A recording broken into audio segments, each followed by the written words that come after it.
height, in altitude, speaking from the plane. That's okay, that's okay. She said, to hell with both of them. And I think here is what you need. The composure, the calm, and the conviction that you have as negotiator. That if I lose, ASEAN lost. If I lose, Asia lost. If I lose, it will be Asia lost. If I lose, chance for developing countries, emerging economies around the world will lose the control of that most important engine, machinery of trade negotiations in the world, WTO, World Trade Organization. And she said, to hell with both of them. We are ready to go to a third candidate. Meaning she will pick up someone, somewhere, that the US would want. And then you all will have to come behind us, because we chose him, her. I had to somehow draw upon everything I had up to that point. This is the year 2000. I said, Madam Secretary, that third candidate is not going to be able to solve any problem that you expect of him or her. Why not? Shouting through the phone. Why not? I said, well, he or she would be the symbol of divisiveness and failure of this process, which you expect to be the process of negotiation, of trade into the future. You are not going to have anybody effective. That was my response back through the phone onto the plane, flying between Paris and Helsinki. She was silent and she said, so what are we going to do? You remember that Aesop story that a mouse can help an elephant? That is a very small little animal can help elephant out of trouble. I said, well, this is the end of the line, 2 years. Why can't we think about double appointment? Not 4 years, 4 years. Too long for others to wait, not fair. Why don't we think about 3 years, 3 years? I don't know if it's possible. I don't know if the rules of the WTO would allow that. You have your lawyers in Washington, you have lawyers in Geneva. Ask them to look into that possibility. She said, okay, well, I'll come back to you come back to you as soon as possible. The next day, again, phone call. Again, I want to talk to him now. Again, I had to pick up the phone. She said, what you said last night is doable, Suren. But it has to be Mike Moore first. Of the first 3 years, 3-3. It has to be the former Prime Minister of New Zealand first, our candidate. Her candidate.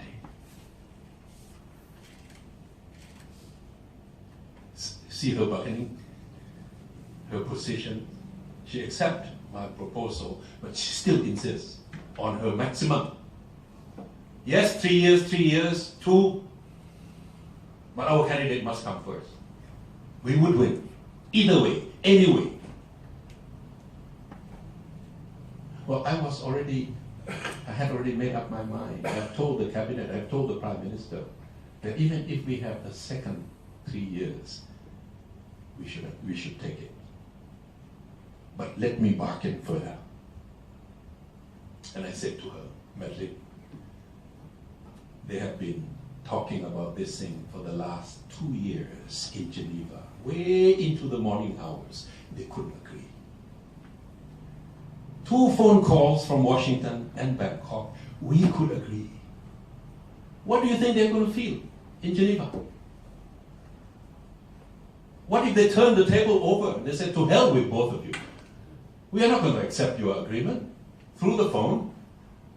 We've been working on this for the last 2 years. You talk twice, you agree, and you decide on behalf of the world. I said, what if that happened? Now she asked me again. So what are we going to do? I said, well, we have to ease them in. That this is their decision, not ours. That this is a way forward. That is something that at least we can rescue this process. That it works, that it delivers, that the legitimacy of the WTO still is intact, we still need it, and we still have the mechanism to produce the Director General. Let them decide. Let them feel part of the decision. Well, that's exactly what happened. Hamidun is the name of your ambassador on the floor in Geneva from KL, representing ASEAN, fighting word by word, point by point, sentence by sentence. So we had a team, a good team. In the end, that's what happened. In the end, the US candidate came first, Mike Moore, and Dr. Supachai, our candidate, came second, ASEAN. But after a long and hard and noisy negotiation. What is the lesson? The lesson is you can come from behind in relation to your counterpart. But if you have the argument that he or she or the other side cannot reject, logic is extremely important in any debate, in any discussion, in any negotiation. If you have a solid presentation, solid set of arguments to present to your counterpart on the other side of the table, even one-on-one, it would be very difficult for she or he to just dismiss. You have to answer my point. You have to respond to my argument. You have to rationalize with the points, with the argument that I have presented back to you. You just can't say, I have the power, this is the way I want it, therefore the deal is done. Negotiation is over. It's not going to be that way. That's why negotiators will have to have a lot of these gimmicks to play. Words and phrases to offer,